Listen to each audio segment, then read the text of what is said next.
I recently bumped into a video titled Patriarchy in Ancient Greece by this YouTube channel called Breaking Down Patriarchy. Naturally, I was immediately intrigued. Unfortunately, I have to admit that video was painful to watch. It was not just very poorly researched, but the analysis and interpretation of the data cited was heavily influenced by what is called presentism. Presentism is the injection of modern ideas, values, and perspectives into depictions or interpretations of the past. Presentism can manifest in many ways, from drawing incorrect conclusions on cultural meanings based on present-day biases, to denigrating past value systems by comparing them to our modern sense of morality or justice. Let's say we're reading an ancient Greek text that mentions two men hugging and kissing each other on the cheek. A modern reader may feel tempted to conclude that this was a gay couple, because in our society, straight men almost never engage in such behavior. That would be an example of presentism.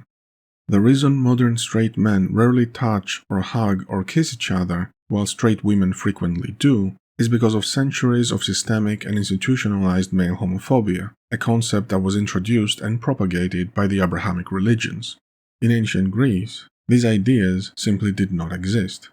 Therefore, an ancient Greek text mentioning two men hugging and kissing each other on the cheek is not sufficient evidence for us to conclude that the relationship was sexual or romantic.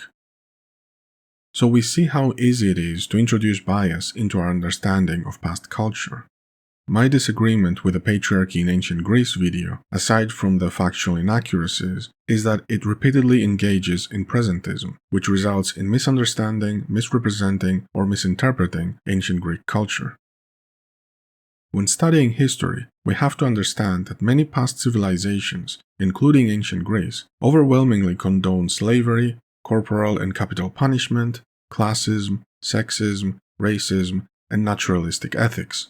They thought pillaging and looting a city after conquest, executing all the men and enslaving all the women and children was not only normal, but encouraged by the religious deities as a moral act. If our aim is to understand these cultures, we must learn to set aside our present-day moralism. This does not mean we should not be critical of past injustices. We absolutely should be. However, if we don't actively try to keep our focus maintained on the cultural context of any historical information we analyze, then we run the risk of our present-day biases tainting our perception and clouding our judgment. Now, before I continue, I want to make two clarifying statements as a disclaimer so that I am not misunderstood. Number one, this is not a defense of patriarchal norms, either past or present. Number two, this is not an attack on either the YouTuber who made that video or the scholars cited by it. The purpose of this essay is not to berate this YouTuber for spreading misinformation, but to provide constructive criticism and improve upon the video's intended purpose. I will offer corrections and better historical references for the points being made, as well as provide context to any information that is being misrepresented or misunderstood. The reason I am so lenient is because such inaccuracies are sometimes not even the fault of the person doing the research, but the nature of studying ancient Greek history itself. Many ancient texts have been translated and retranslated multiple times across centuries, with each translation carrying its own inaccuracies and biases, especially political or religious biases. And some of these inaccuracies have been propagated throughout Europe for so long that a well-intentioned reader may not even be aware that they are reading a corrupted translation or interpretation of the original text. A person trying to understand an ancient Greek text may have to read someone's book, who read someone else's book, who read someone else's book, who actually read and understood the original text. Through this broken telephone, information can very easily become distorted or twisted. What I am describing here is neither theoretical nor hypothetical. While researching for this very essay, I myself came across multiple mistranslations and misinterpretations in Wikipedia articles, blog posts, academic papers, and books written by prestigious classicists. There are professors with PhDs in classical studies who openly admit and joke about the fact that they can barely read and understand most ancient Greek dialects. Literary academia is often more focused on the overinterpretation of ancient texts, usually to promote modern social commentary, rather than furthering our understanding of historical texts as objectively as possible. Lastly, while I am obviously aware that the ancient Greek civilizations spanned across millennia, often under different names and identities, I will be using the term Greek to refer to all of them in this essay, for both consistency and convenience. So the video begins by presenting 4 disjointed quotes, and funnily enough, all 4 contain errors. Let's start with some best of quotes from some famous Greek philosophers. The first quote is of Aristotle. For the female is, as it were, a mutilated male. Most people who are unfamiliar with Aristotle's work may assume he's talking about genitals, namely that a female is a male without a penis, therefore mutilated. That's not what he means at all. This type of pseudo-Freudian interpretation would be a great example of presentism. While it's true that Aristotle actually said this and held many views that would be considered extremely misogynistic today, this particular quote is taken out of context. In fact, it's not even the full sentence and it's slightly mistranslated. Because Aristotle often spoke in convoluted metaphors which contained very specific meaning to him, many of his words should not be taken literally. I know this may seem like I'm trying to make excuses for him, so to illustrate what I mean, I'm going to read to you a single sentence from Aristotle's Physics, Book 8, Chapter 5. Since a mover may be moved by something else or unmoved, and the moved may be a mover or a non-mover, that which moves itself must necessarily consist of a mover that is unmoved and also a moved that may or may not be a mover. Anyway, the quote from the video comes from Aristotle's On the Generation of Animals, Book 2, Chapter 3, where he is talking about the reproductive biology of all animals, including humans. While the translation of mutilated is more literal, I personally prefer deformed in this context because it makes more sense, as Aristotle is talking about the inheritance of genetic disorders. Semen is a secretion that moves with the same movement as that of the growing body, as it distributes the food in its final state. When the semen has entered the uterus, it combines with the secretion of the female and moves it with the same movement with which it is moved itself. For that is also a secretion and contains all the parts in potentiality, but none in actuality. And it does have the parts in potentiality to differentiate the female from the male. For just as those born of deformed parents are sometimes deformed and sometimes not, so too those born of the female are sometimes female and sometimes male. Because just as the female is a deformed male, so too the menstrual discharge is semen, albeit unclean. For there is only one thing menstrual discharge does not have, the principle of the soul. For this reason, any unfertilized egg produced by any animal has in it the parts of both sexes in potentiality, but it does not have the principle. So it does not become a creature with a soul, because the principle is brought on by the semen of the male. When the female secretion obtains the principle, it becomes a conception. As you can see, to properly understand what the hell Aristotle is talking about here, we need to have at least a basic understanding of his philosophy. Without it, his texts look like mystical nonsense. So the super short version of Aristotle's philosophy is, everything has a purpose, and fulfilling that purpose leads to perfection. But not perfection as we know it today. Aristotle's perfection was the fulfillment of purpose. For example, an egg's purpose is to become a chicken. Therefore, the chicken is the perfection of the egg. The reason Aristotle viewed the female as a deformed male was because of how he thought fetal development works. Aristotle wrote extensively about the biology of animals, and he got many things wrong. Basically, Aristotle believed that a fetus starts as female by default and, under the right conditions, develops into a male. Because of his philosophy regarding the causality and purpose of all things, this led him to believe that the female represents the beginning and the male represents the finality. Since according to Aristotle everything has a purpose, and the purpose of each thing is to reach the final state of its existence, logic dictates that the fetus's purpose must be to become a male. Therefore, any fetus that didn't manage to become a male failed to fulfill the purpose of its existence. Therefore, a female is by definition an unfinished male. That's what he means when he says deformed male. It's a metaphor. Now, does that mean Aristotle was not sexist? No, of course not. As I said, Aristotle said plenty of things that would be considered misogynistic today. It's just that this isn't one of them. It's simply an error in understanding how reproduction works combined with Aristotle's philosophy of causality. That's all. Any of these quotes would have sufficed as a quote to represent Aristotle's sexism. That being said, There still are some nuances to these, but the overall meaning is largely unaffected by the context. Before moving on, one thing I will say is be very careful when you hear people quoting Aristotle. Most of the quotes you will find on the internet that are attributed to Aristotle are misinterpretations, mistranslations, or outright falsehoods. Speaking of not believing quotes from the internet, the second quote presented by the video is a paraphrased line from Sophocles' play Ajax. Silence is the greatest ornament of the woman. The original line was, "Woman, silence brings decency to women." In the context of the play, the person who utters the phrase is Tecmessa.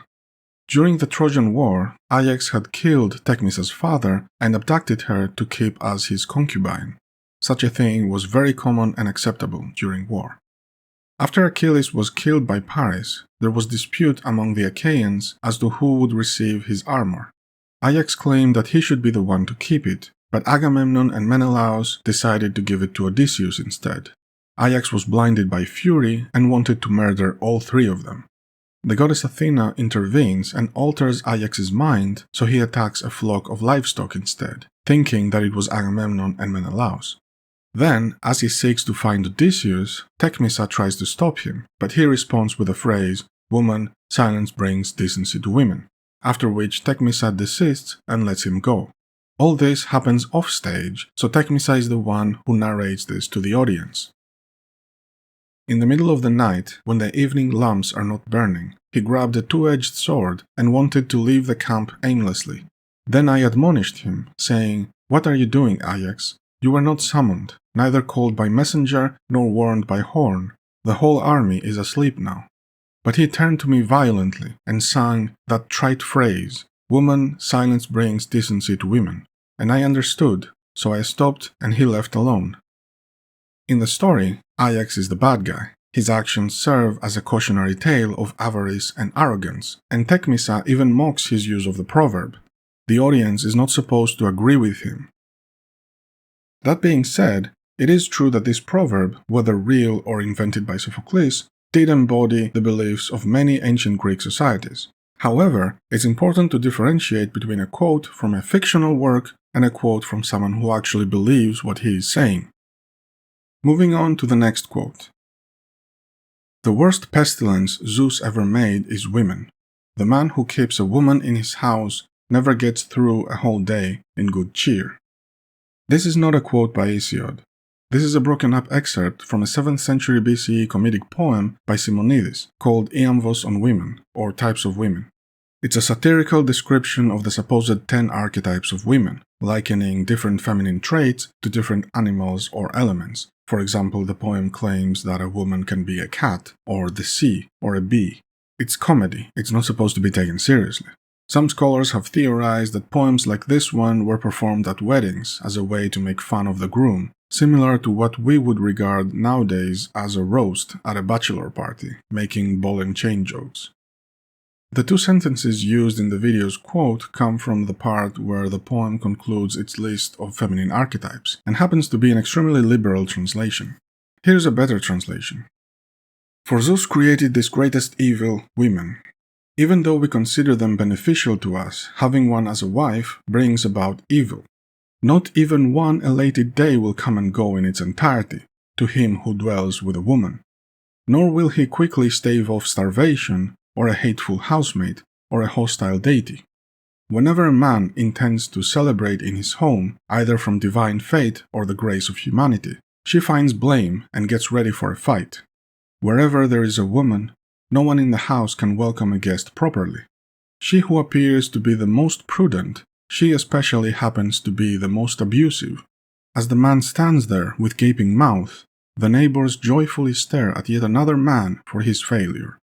When he thinks of her, every man praises his woman but finds fault with everyone else's, but we don't realize that we all share the same fate.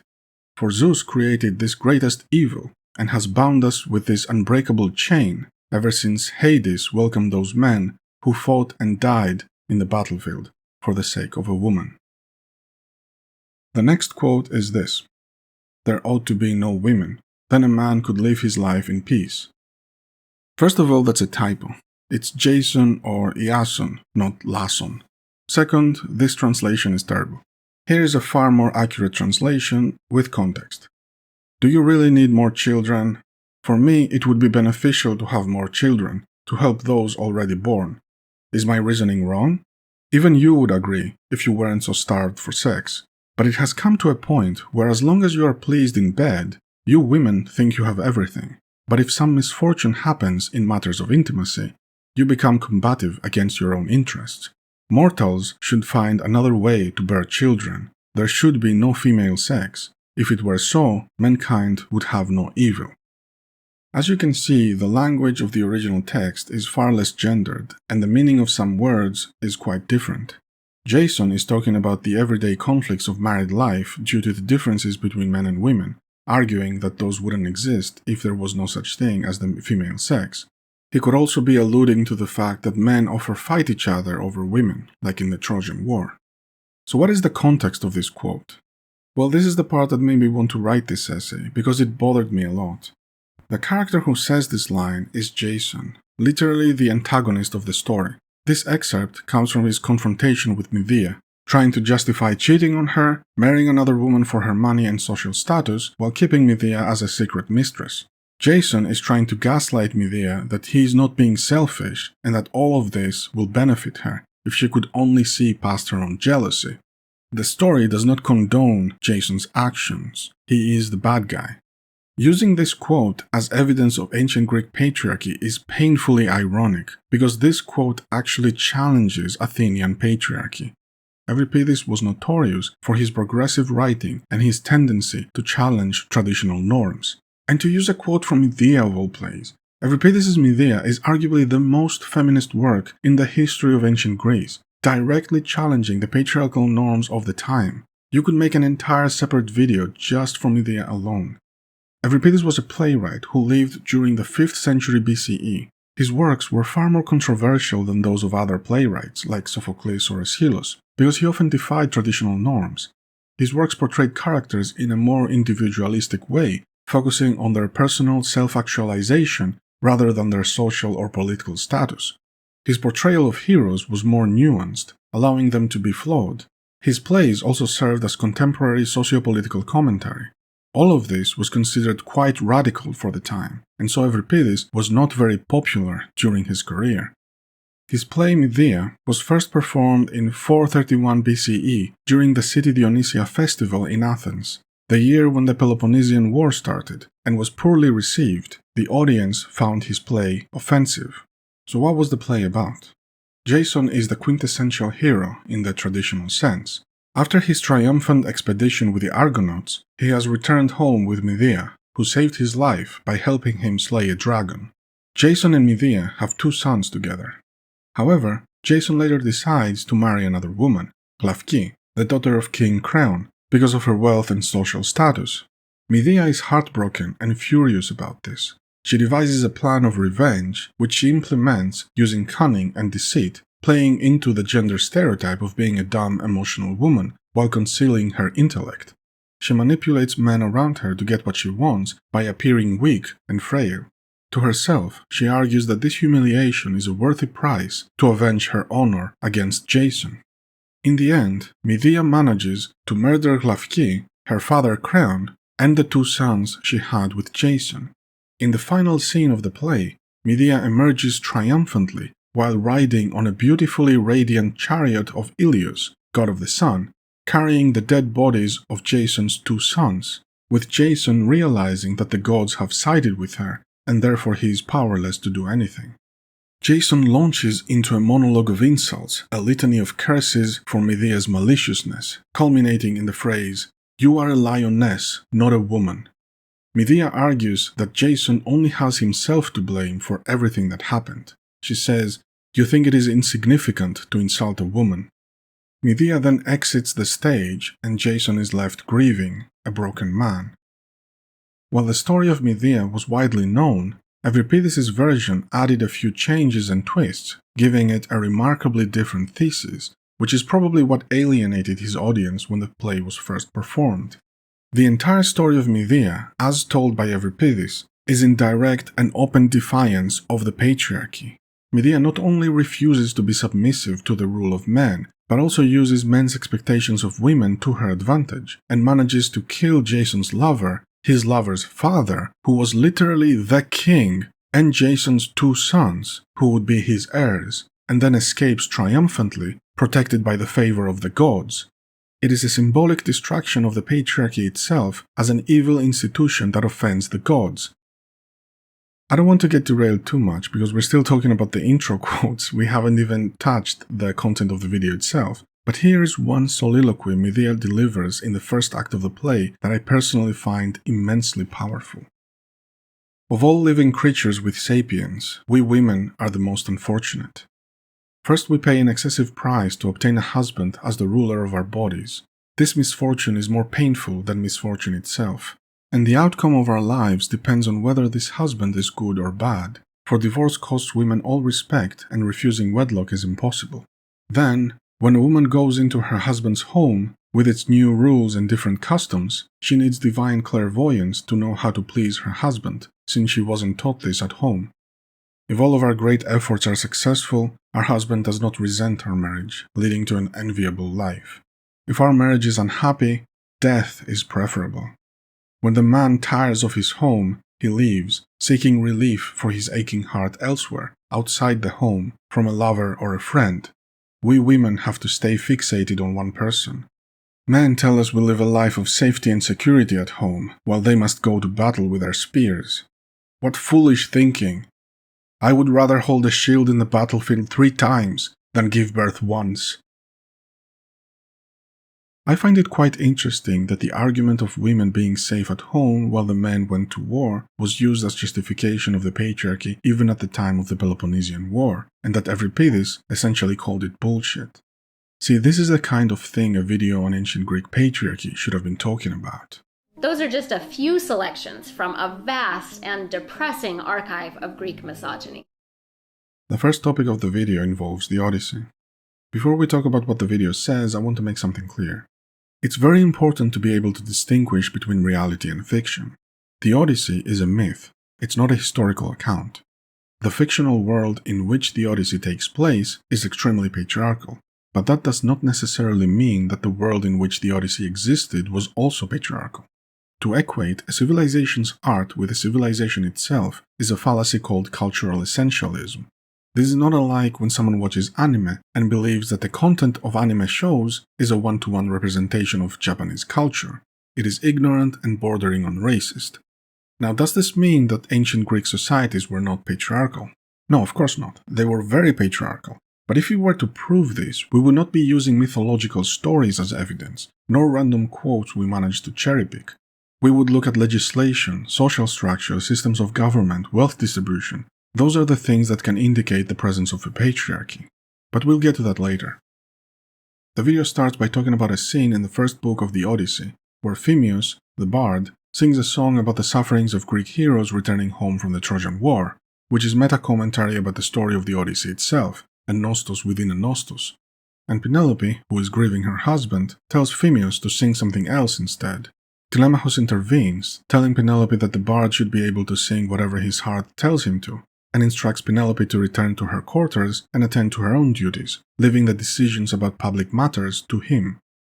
So for men, their masculinity and legitimacy depends on silencing women, and for women, their femininity and their legitimacy depends on staying quiet. The significance of this scene is not about Telemachus proving his masculinity by silencing women, as the video claims.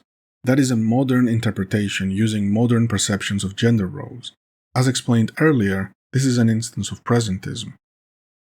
First of all, bards in ancient Greece were held in high esteem and were considered conduits of the Muses, the goddesses of the arts. The Odyssey itself famously starts by an invocation to Calliope. Tell me, muse of the man of many devices. The bard literally asks the muse to speak through him and tell the story. For this reason, dictating to a bard what to sing would be considered inappropriate, because bards were channeling the divines were singing. Interrupting a bard meant interrupting a muse. So Penelope telling Phemius to play something else is not because she doesn't like the song, as the video claims, She doesn't like this particular song, and so she asks the bard to play something different. The bard is not a radio playing music where you can just flip to another station. The scene where Penelope interrupts the bard is meant to convey to the audience just how much she was grieving for Odysseus. We are meant to realize that Penelope's sorrow is so intense that she would even interrupt the bard while he was singing, an inappropriate act, especially for a woman. At the same time, her display of sorrow is seen by the suitors, which makes her house appear weak in front of them. Telemachus understands this, so he intervenes. He corrects Penelope's mistake and asserts his authority to show the suitors that their house is still strong. This marks Telemachus' beginning of his character arc. His decision to stand up to his mother signifies his transition from boyhood to manhood. In the beginning of the Odyssey, Telemachus is young and inexperienced, overshadowed by his father's legacy.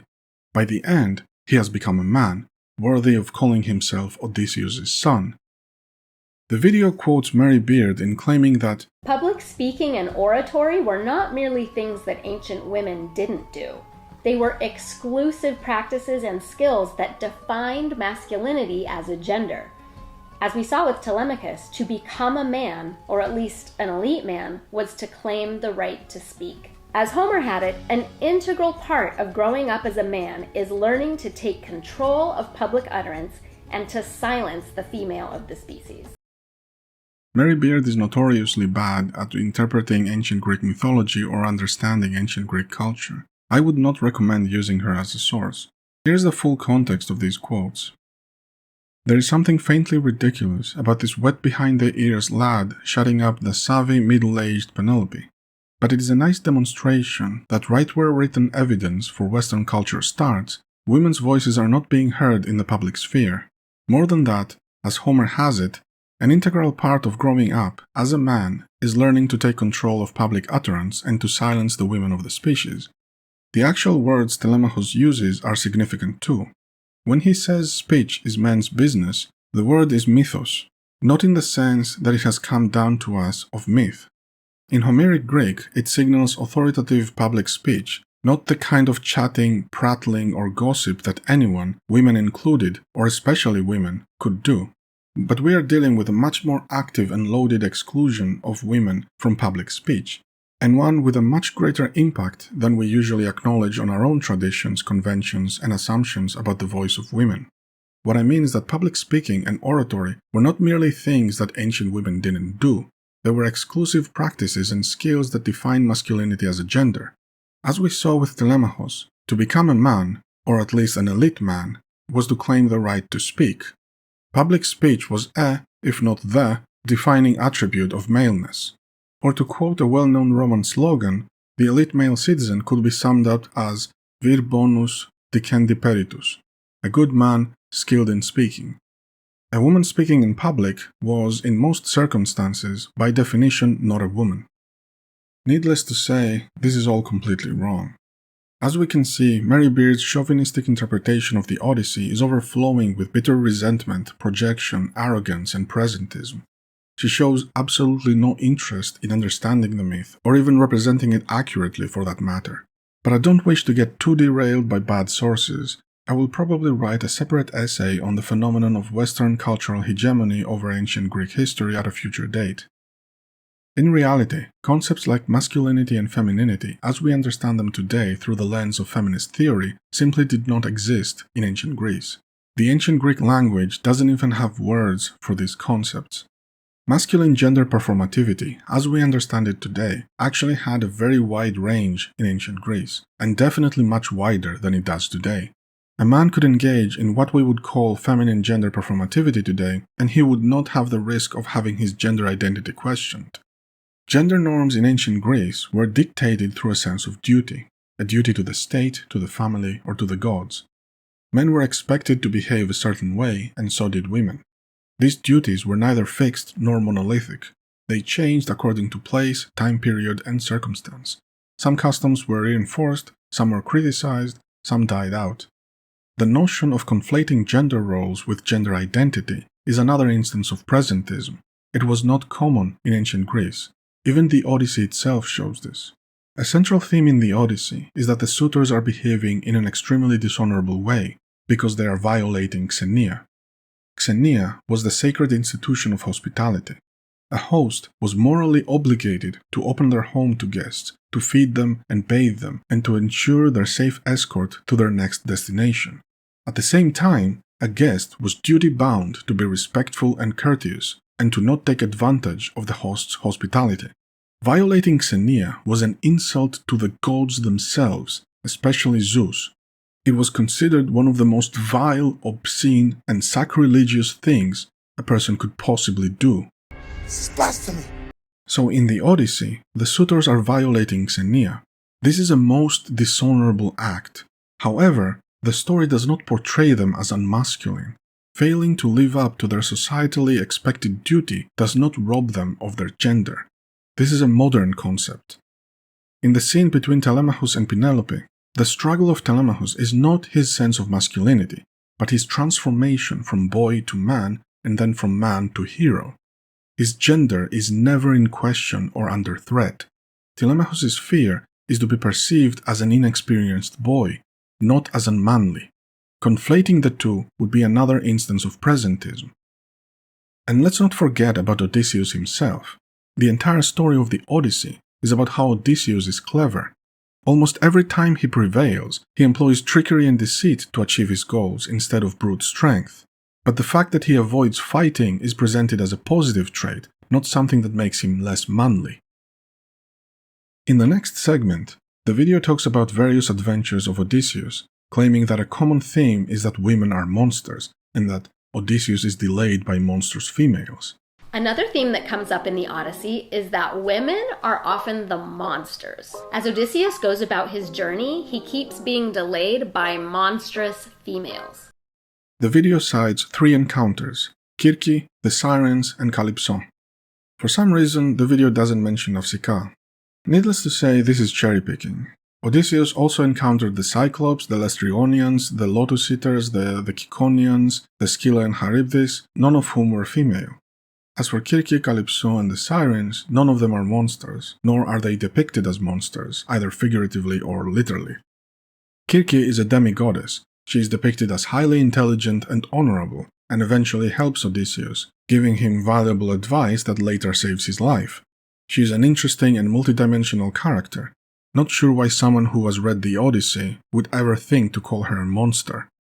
The Sirens are never regarded as monstrous. The poem ascribes no morality to them. It doesn't even describe their physical appearance. The Sirens simply exist to represent temptation, addiction, or impulsiveness in general. Also, it should be noted that while the Odyssey does use female pronouns to refer to them, the Sirens, as they existed in ancient Greek folklore long before the Odyssey was written down, were not exclusively female. Similarly to mermen and mermaids, artists tended to prefer depicting sirens as female, to the point where male variations disappeared from the cultural landscape around the 5th century BCE. As for Calypso, she may appear morally monstrous to a modern reader since she kidnaps and rapes Odysseus. Such a thing would not be considered as negative by an ancient Greek audience. Calypso is a nymph, and her behavior is consistent with cultural expectations.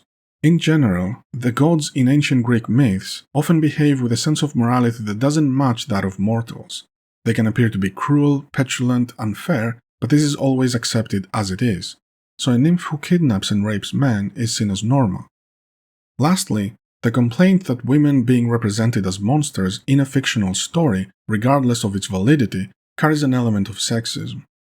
Even if the premise was true, and Odysseus had to fight both male and female monsters to get home, why would this be a bad thing? How would this be evidence of patriarchal thinking? Should female characters never be depicted as villains? That in itself is sexist. The message is that women are dangerous and will mess things up for you. And this misogynistic trope still comes up now in the belief that men can't achieve their potential because they're held back by women. A woman will never hold you accountable, and they want your time, and they hold you back. In the next part of the video, Sue Blundell makes the claim that the goddess Athena was masculinized. Athena, who was the patron goddess of Athens, but by no means the only place where she was worshipped, in many ways she was masculinized. She was represented as a warrior. Once again, this is a projection of modern perceptions onto the past. Also, it's a very weird thing to say. Yes, Athena was often depicted as wearing armor and a helmet and holding a spear and a shield. She was considered physically strong, beautiful, wise, a strategist, and a defender of the weak. But that doesn't make her masculine. That's straight up sexism, as it conflates character traits and appearance with gender. None of those traits is inherently masculine, and they weren't perceived as masculine in ancient Greece either. Also, this illustrates the intellectually dishonest double bind this type of rhetoric often invokes, and it's similar to the previous point about women being monsters. The claim is supposed to be that feminine figures were never depicted as doing certain things, and that's bad. But if a feminine figure is depicted doing those things, suddenly she's masculinized, and that's also bad. So it's bad when she doesn't do those things, and it's bad when she does do those things. So there is literally no satisfactory scenario. If Athena wasn't wearing armor and was depicted as a woman's woman who only cares about womanly things, it would be bad. But if Athena is wearing armor and is depicted as wise and strong and beautiful, that's also bad, because now she's masculinized. And again, this is pure projection. We have zero evidence that the ancient Greeks would think like that. The idea that Athena would be perceived as masculine is completely unsubstantiated. It's absurd, it's sexist, and frankly, it's also kind of racist. The closest reference to Athena being in any way masculine in ancient texts that I can think of would be from Lucian, the 2nd century CE comedian, making a joke about one of Athena's aliases, Glavkopis.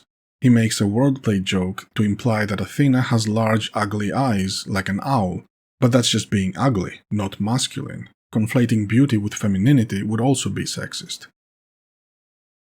The next topic is the Amazons. After weirdly lamenting the fact that the Amazons are not real, the video quotes Mary Beard once again. An enormous amount of modern feminist energy has been wasted on trying to prove that these Amazons did once exist, with all the seductive possibilities of a historical society that really was ruled by and for women. Dream on. The hard truth is that the Amazons were a Greek male myth. The basic message was that the only good Amazon was a dead one, or one that had been mastered in the bedroom. The underlying point was that it was the duty of men to save civilization from the rule of women. I hate to sound like a broken record, but this is yet another wildly anachronistic interpretation of ancient Greek culture, and once again, it is overflowing with personal baggage. First of all, the ancient Greeks generally believed that the Amazons were real. They were treated as a historical fact, not a religious myth. Herodotus mentions a story about how the Savarmate, a Scythian culture who lived around the area of present-day Ukraine, might have been descendants of the Amazons. He seems convinced by this because he notices that the Savarmatian women were skilled horse riders and rode with their husbands to war, wearing the same armor as men. Modern research confirms that 20% of Savarmatian military graves belong to women, a much higher proportion compared to neighboring cultures of the time. In his Histories Book 4, Herodotus recounts the legend of how, after the Greeks defeated the Amazons in the Battle of Thermodon and took some of them as prisoners onto their ships, the Amazons managed to overpower the Greeks, killing them and taking over their ships. But because the Amazons were horse riders and not sailors, their ships crashed at the Meotian swamp. There they made contact with the Scythians and managed to steal enough horses to start raiding their lands. The Scythians did not recognize the Amazons or speak their language, but they still sent a peaceful delegation of men to them. The men were given the orders to approach the Amazons but not engage them in combat, and to retreat if attacked. Once the Amazons understood that the delegation was peaceful, they coexisted for a while, until they eventually joined camps. The Scythian men could not learn the Amazonian language, but the Amazons managed to learn the Scythian language. Once they could communicate, the men asked the Amazons to join the rest of the Scythians, but the Amazons refused.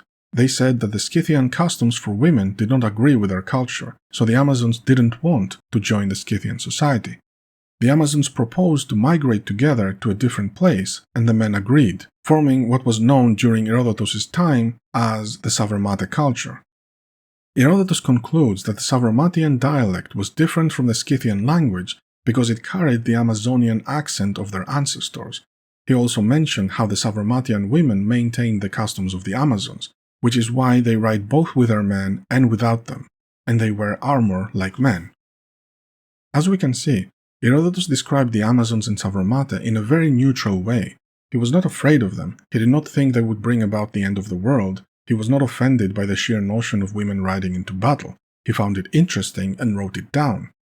The Amazons were not viewed negatively by the ancient Greeks. On the contrary, they were depicted as highly formidable and brave warriors, very intelligent and also beautiful. Yes, many myths involve fighting Amazons, and a few are about seducing them. But what else would their stories be about? This is like complaining that vampires and werewolves are always fighting instead of being friends. The Amazons were aggressive warriors who spoke a different language. Narratively, there was not much to do with them except fight. That doesn't mean the Greeks believed that the Amazons were inferior or that they deserved to die, and they certainly didn't perceive the Amazons as a threat to Greek civilization. Such an idea would once again be anachronistic, since there was no such thing as Greek civilization in the perception of the ancient Greeks, because nationalism had not been invented yet. Mary Beard's entire position on the Amazons shows a very fundamental misunderstanding of what heroic mythology was. Even today, if we look at contemporary heroic mythology, we will immediately notice that the antagonists are very often more popular to the audience than the heroes themselves. The idea that killing Amazons is somehow a bad thing because they were women is sexist in itself. Again, we see the same double bind as earlier. It's bad that women aren't depicted as warriors, but when they are depicted as warriors, it's bad that people are fighting against them. But that's what warriors do. After this, the video finally starts talking about the historical life of women in ancient Greece. The broad strokes are correct, but many of the details are inaccurate or misleading. While it's true that ancient Greek societies generally exhibited very rigid and intense gender stratification, this applied almost exclusively in a political context. It's very easy to forget that the ancient Greek texts were written by the elite and talked about the elite. Warlords, landowners, oligarchs, aristocrats, tyrants, those were the people who had all the political power, and those are the people that are most talked about in the ancient texts. The commoners and peasants and slaves did not really observe these gender norms because they had no reason to. It's important to remember that most of the time social rules are practical. They evolve in a society through its needs or the interests of the powerful. This is not an argument to justify them morally, but to understand them causally. All these rules as to how a man and a woman should behave applied solely to the wealthy, because the rules revolved around power, its accumulation, and preservation within a family. Many patriarchal norms can be traced back to this principle, like preference of younger brides, or not allowing women to talk to men other than their husbands, ensuring the paternity of offspring in a society with patrilineal inheritance. So for example, while it's true that Athenian women were mostly confined in the home, we must remember that this applied to wealthy women whose families had political influence. Low-status families didn't observe these rules because they existed solely to preserve patriarchal power, and low-status men had practically none. A man who was born and raised in Athens but had no citizenship would be just as illiterate as the wealthiest woman. He would not have the right to own property, he would not have the right to vote, but he would still be obligated to perform military duties and fight in wars whenever called, which was extremely often. In low-status families, men and women generally had equal roles. Both men and women worked, and household labor was shared. Low-status women would go to the market, work as craftswomen or servants of the wealthy. They were not confined in the home. The Etere, sex workers of the time, were often educated in music and writing, and sometimes had more political power than wealthy women, like taking part in speaking at the symposia. One famous such example was Aspasia, who became concubine and advisor of Pericles, who was the elected ruler of Athens for over 30 years. The gender disparities most people talk about when it comes to ancient Greece involves Athenian citizens, the highest class of people living in Athens. Only male citizens had the right to vote or own property, who made up around 15% of the total Athenian population. For most of the history of Athenian democracy, only the highest echelons of male citizens had any real political power, which made up around 1% of the total Athenian population.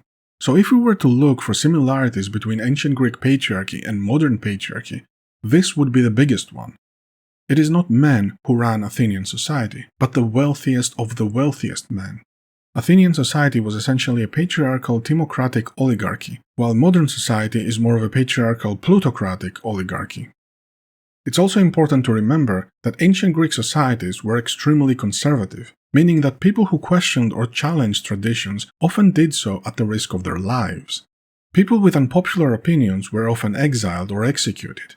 In spite of this, many prominent ancient Greek figures like Pythagoras, Socrates, Plato, Epicurus openly expressed the view that men and women could perform the same tasks, an extremely radical view for the time. In the next part, the video makes a strange claim about the perception of women as birth givers. Once she had given birth to the requisite male child, her usefulness was over, and she was regarded as a parasite. I have literally never seen any ancient Greek source even remotely implying something like this. This sounds like something that would be said by a character in Game of Thrones. Population management in ancient Greece was very important. According to the scant evidence we have, the estimated reproductive rate was at least 6 births per woman. The notion of not having any more children because you already have a son is simply illogical, and yet another injection of modern thinking into the past. In ancient Greece, child mortality was extremely high, with some estimations claiming that only 60% of children reached the age of marriage. Therefore, the idea of not having any more children because you have secured a son would be absurd, as it would be very probable that your son could die before reaching adulthood. So even if the ancient Greeks thought in such terms as to deem a woman useless after giving birth to a son, it would make no sense from a practical standpoint. Moreover, the upbringing of children, especially sons, was considered extremely important. Claiming that a mother was useless after giving birth to a son would go against the most fundamental beliefs of most ancient Greek societies. In fact, such a thought would probably be considered sacrilegious to the goddesses Hera, Artemis, and Hestia. Besides, the idea of only needing one son makes no sense. Why stop at one? Why not have many sons? For a wealthy citizen, more sons means more political influence. For a commoner, more sons means more labor. As for viewing women as parasites, that is yet another injection of modern perceptions. Even the most patriarchal ancient Greek societies, like classical Athens, did not hold such views. Once again, this is an instance of presentism, conflating patriarchal ideologies with libertarian right-wing politics, simply because that's how they exist today. In reality, Athens had many welfare policies because they believed in collectivism, unity, and cohesiveness as the pillars of a stable society. Poor citizens were given free food, widows of fallen soldiers were taken care of financially. Viewing women, or anyone for that matter, as parasites would be antithetical to their most fundamental values. Athenians believed strongly in being charitable and hospitable as honorable virtues, and so did most other ancient Greek societies. That being said, the term parasite did exist in ancient Greece, but it did not have its present-day meaning. A parasitos was any dinner guest who was not covered by the xenia, low-status or dishonored men, assistants, servants, etc., who would have to pay for their meal by providing a service, usually in the form of labor. While being called a parasitos was not exactly kind, it was also not the same as calling someone a parasite today. The meaning is completely different. One could argue that the custom of the parasitos persists even today, where dinner guests are expected to bring gifts, wash the dishes, praise the host for their cooking skills, or help with the setup or cleanup. The medical and pejorative meaning of this term, as an entity that latches onto another for selfish sustenance, came about over 1,000 years later, during the 17th century CE. So any mention of parasites in ancient Greek texts doesn't mean what a present-day layperson would think it means. Interestingly, there is a comedic dialogue by Lucian on this subject called The Parasitic Art, in which the main character, Simon the Parasite, brags about how he eats for free by flattering the wealthy citizens, acting subserviently towards them and generally taking advantage of their vanity.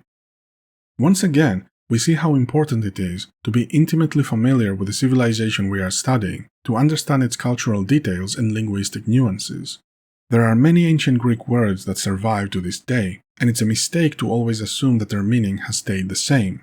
Which brings us to the next part of the video, which mentions hysteria. This is not as big a deal as people make it out to be. Hippocrates was simply wrong about a diagnosis. It had nothing to do with sexism. There were plenty of misconceptions regarding biology back then. Hippocrates wrote extensively about gynecology, like menstruation and fertility. That was quite progressive for his time, because for many other cultures, such topics were considered inappropriate to even talk about. The diagnosis of hysteria had nothing to do with patriarchy. Of course, the way the concept of hysteria evolved in later centuries, especially with the influence of Christianity, had absolutely everything to do with misogyny and patriarchy. By the 3rd century CE, Many pathologies were assumed to be either the consequence of sin or demonic possession. Hysteria was no longer viewed as a medical problem to be solved for the benefit of the patient, but as an evil. Such a notion would be completely antithetical to Hippocrates' ideologies, whose life goal was to remove superstition from the field of medicine. In the next segment, the video compares the status of Athenian women to Spartan women, and generally gets most of the information correct. Athens in the classical period is a monumentally valuable resource for understanding ancient Greek patriarchy, because of the huge amount of written works that have survived, and the best way to study gender disparity is to study society's laws. However, delving deep into Athenian legislation will take an immense amount of time, so I have decided to split this part into a separate essay as well, that I will publish in the future. Conversely, the Spartans didn't do a lot of writing, so most of the surviving records in Sparta come from third-party sources, usually people who lived in Athens. So we must remember that not all information on Sparta can be taken at face value due to political biases. The most prominent and direct sources on Spartan life are Herodotus, Xenophon, and Aristotle, none of whom were Spartan. Later on, there was also Plutarch and Pausanias, who were Roman. While Herodotus never discusses the status of Spartan women specifically, he does make a few passing references that are interesting.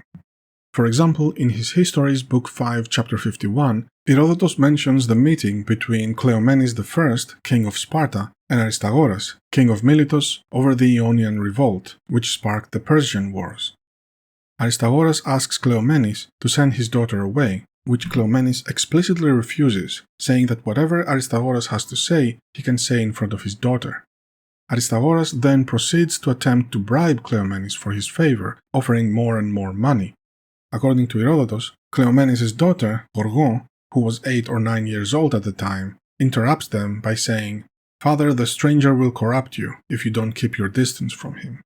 Herodotus goes on to say that Cleomenes was pleased by this intervention, and that he adjourned the meeting immediately afterward, sending Aristagoras away. In Book 7, Chapter 239, Herodotus mentions Gorgon again, who was now queen and wife of King Leonidas. According to the text, the Lacedaemonians were unable to decode the message on a tablet, which contained crucial military intelligence, and Gorgon was the one who figured out how to decipher it. Both of these stories clearly suggest that Spartan noble women participated in politics and that their counsel was valued. Xenophon's account is much more detailed than Herodotus's.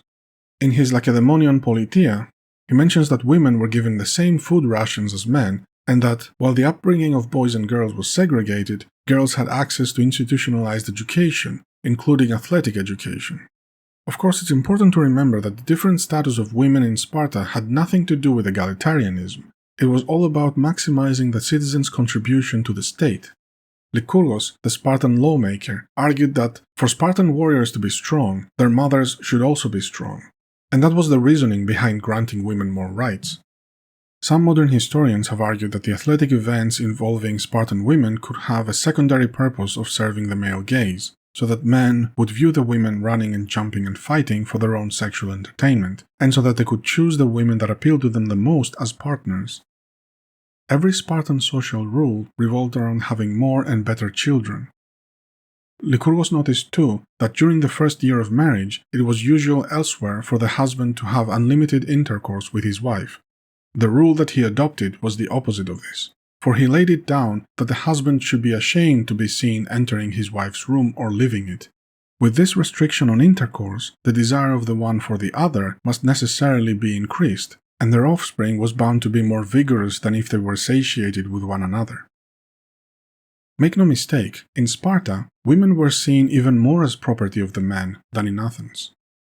On the other hand, in case a man did not want to marry a woman and nevertheless desired worthy children, Lycurgos made it lawful for him to choose a woman who was the mother of good children, after obtaining her husband's consent, to bear his children. According to Xenophon, noble women also had access to the education of reading, writing, and music. Noble women also weren't burdened with any domestic tasks. Almost all labor in Sparta was delegated to slaves. Even teachers and tutors were often slaves. The Ilots, which made up the Spartan slave class, greatly outnumbered the Spartans, and is viewed by many historians as one of the main reasons for Sparta's eventual decline. Speaking of which, another thing that's important to keep in mind is that the strengths of Spartan militarism were greatly overblown by Nazi ideology. Hitler himself spoke of the Spartans quite frequently as having the ideal society. The subjugation of 350,000 Ilots by 6,000 Spartans was only possible because of the racial superiority of the Spartans. This, however, was the result of systematic racial preservation, so we see in the Spartan state the first racialist state. The abandonment of sick, frail, deformed children, in other words, their destruction, demonstrated greater human dignity and was in reality 1,000 times more humane than the pathetic insanity of our time, which attempts to preserve the lives of the sickest subjects at any price, while taking the lives of 100,000 healthy children through a decrease in the birth rate or through abortifacient agents, subsequently breeding a race of degenerates burdened with illness. The 2006 movie 300 echoes similar fascist notions in its depiction of Spartan society, albeit Americanized. We are with you, sire! For Sparta! For freedom! To the death! We march. For our lands, for our families, for our freedom. Freedom isn't free at all.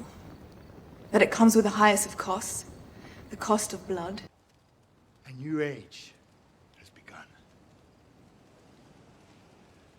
An age of freedom! King Leonidas' political grandstanding about freedom is completely nonsensical given that Sparta ran on a slave economy. This is an instance of presentism in Hollywood. The video claims that Spartan ideologies promoted toxic masculinity. It mentions the Adas Itani Epitas, as mentioned by Plutarch in his Moralia. Come back with your shield. Or on it. Goodbye, my love. He doesn't say it. There's no room for softness. Not in Sparta. No place for weakness. Only the hard and strong may call themselves Spartans. Only the hard. Only the strong. After giving the shield to her son and begging, "Child," she said, "either with it or on it." There is no evidence that this phrase was anything more than something one woman said at some point. That being said, it is true that military retreat was a huge taboo in Spartan society, but it had nothing to do with masculinity. It was about duty to Sparta. For example, Herodotus tells the story of Aristodemus, who fought in the Battle of Thermopylae in 480 BCE, among the 300 Spartans. However, because he developed an eye infection, he was sent back to Sparta. When Aristodemus returned to Lacedaemon, he was disgraced and without honor. He was deprived of his honor in this way. No Spartan would give him fire for his hearth or speak with him, and they taunted him by calling him Aristodemus the Fleeing. According to Herodotus, Aristodemus redeemed himself in the Battle of Plataea, 479 BCE, by fighting more bravely than anyone else, but the Spartans disagreed. They argued that since Aristodemus fought with reckless disregard for his own life, breaking rank and fighting alone for himself, instead of for the glory of Sparta, he was still dishonorable. According to my judgment, the bravest man by far was Aristodemus, who had been reviled and dishonored for being the only man of the 300 that came alive from Thermopylae. Next after him in valor were Posidonios, Philocyon, and Amphipharetos. Nevertheless, when there was a general discussion about who had become the bravest, those Spartans who were there judged that Aristodemus, who plainly wished to die because of the reproach hanging over him, and so rushed out and left the battle column behind, had achieved great deeds, but that Posidonios, who had no wish to die, proved himself a courageous fighter, and so in this way he was the better man. This they may have said merely out of jealousy, but all the aforesaid who were killed in that fight received honor, save Aristodemus. He, because he desired death because of the reproach previously mentioned, received none. This story suggests that Spartan bravery was closely associated with serving Sparta, not masculinity, because being brave only mattered if it was in service to Sparta. The story also suggests that Herodotus had his own thoughts and opinions regarding what bravery was, showing that these ideas were not as rigid as one may think. By the way, ancient Greece was not just Athens and Sparta, it was not just the Odyssey and the Amazons, and it certainly was not just one time period. There are other civilizations worth mentioning. For example, the Minoan civilization, which flourished in Crete around the 20th century BCE, about 1,000 years before Athens and Sparta even existed, is thought to have been largely matriarchal. There is evidence that women participated fully in governance, religion, art, and the economy. Women held positions of bureaucracy, priesthood, trading, pottery and textile crafting, as well as farming and ranching. Since the Minoan society seems to have been theocratic, women's position as priestesses was extremely powerful. Unfortunately, we know very little about the Minoan civilization, and its language, Linear A, still hasn't been translated. Most of our understanding of the culture comes from images depicted in Minoan art, which, as we have already established, is not always very credible. The Mycenaean civilization, which flourished in the mainland around the 15th century BCE, showed clear signs of a strict, hierarchical caste system, with some patriarchal gender division. Its society was very militaristic and bureaucratic, which is why we have so many more surviving texts than the Minoan civilization. Most evidence we have involving social or political roles don't make significant distinctions over gender. Since the written Mycenaean Greek language, Linear B, contains gendered inflections, it is somewhat easy for us to determine whether the texts are referring to men or women. While there is no evidence that Mycenaean women participated in hunting or warfare, there is evidence in them being involved in physical labor, artisanal crafting, trading, priesthood, and finance depending on their social class. There is also evidence that men and women were given equal food rations. While they couldn't exercise any direct political power, high-class Mycenaean women exerted economic and political influence through indirect means. Mycenaean women who held strong religious positions owned large amounts of land, property, and slaves.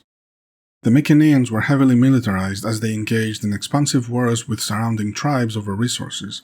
Their city-states were extensively fortified, their burials contained plenty of weapons, there are bureaucratic records of military inventories and orders of forced conscription, and most of their art involved depictions of warfare.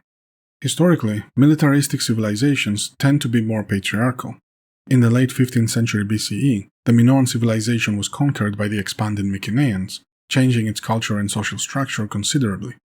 Again, I will remind that this is not a discussion on whether patriarchy is superior to matriarchy. It's simply a pragmatic observation with no moral judgment. Just because something happened doesn't mean it was right to happen, and just because some things, like sexual division of roles, may occur in nature or in history, doesn't mean they ought to be this way in human society. In the next part, the video quotes Sue Blundell again. Athenian boys who spent their formative years cooped up in the home with women who were frustrated and bitter would have been the object of disturbingly ambivalent feelings on the part of their mothers. Intense involvement springing from the need to find an outlet for repressed aspirations, coupled with tremendous hostility inspired by the knowledge that their sons would grow up into oppressive Athenian men, may have led to the Athenian male's fear of women, which explains the violent mothers of Athenian myth and tragedy. And the video talks about how this happens today. I don't know about you, but I have definitely seen this play out today. Women in patriarchies, especially in environments where women are confined to the home and told to sacrifice all their individual hopes and dreams, can end up really mentally unwell. But that's the thing, this is yet another instance of presentism. The reason this sounds so familiar to a modern feminist is because it's another projection of modern perceptions into the past. First of all, to assume that we can know what all, or even most Athenian boys would feel is an exercise of conceit and arrogance. It is also racist and sexist, as such an assumption is predicated on the notion that all Athenians or all boys would think alike. Second, while it's true that a boy's education did not start until he reached the age of 8, we have absolutely no way of knowing how this would affect his relationship with his mother, as we simply don't have any historical evidence to turn to.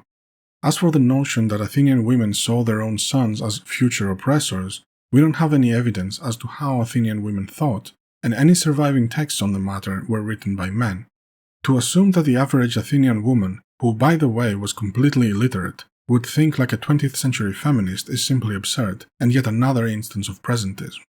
Any attempt to psychoanalyze an entire class of people is as futile as it is absurd. There is no evidence that Athenian men feared women. This is a false conclusion drawn from false information presented earlier, and it is falsely justified by false assumptions. The video is using bad information to reach bad conclusions and then justifies these bad conclusions by invoking bad speculations. I don't wish to be mean, but this is all nonsense. It can be interesting as an intellectual exercise to imagine how people of the past may have thought about things, but we must never delude ourselves into thinking that this is historical analysis. It is plain fantasy. The video then briefly mentions how Alexander the Great took these ideas and spread them all across Europe, since Alexander was Aristotle's student. This culture was spread all over Europe by Alexander the Great, the student of Aristotle, the same guy that called women mutilated males and thought women were inferior to men in every way. Much later, the European Renaissance would bring back Greek thinking as well as Greek art. We've already explained what Aristotle meant by the mutilated thing, but did Aristotle believe that women were inferior to men in every way? No, he absolutely did not. But yeah, it's true, Alexander was Aristotle's student. But just because someone was a student of someone else doesn't mean that they would adopt all of their beliefs. After all, Aristotle himself was a student of Plato, and Plato had vastly different opinions from Aristotle. Besides, we know for a fact that Alexander did not follow all of Aristotle's teachings from the historical records of Alexander's life. Lastly, no, Alexander the Great was not responsible for spreading patriarchal values across Europe. This was done by the Roman Republic, which already existed at the time. After Alexander's death, it continued to prosper and expand its influence, becoming the Roman Empire. In the video's conclusion, it is mentioned how Athenian values were revived in later centuries, which is true, but Romeo-Catholic values were still quite prevalent during the 16th century, even with the rise of Protestantism. Ancient Greek values were used to reinforce patriarchal norms of the time, not to bring them back. They were already there. In fact, many European scholars twisted the meaning of ancient Greek texts to reconcile them with Christian theology. Many of those distortions persist to this day. Overall, while this video made by Breaking Down the Patriarchy was well intended, it perpetuated these same distortions. It's a great example of how misinformation and falsehood can establish itself as the new reality. In the future, I will be writing more essays on the subject to provide a better informed perspective, because not a lot of people are talking about this. Thank you for watching, and I shall see you on the battlefield.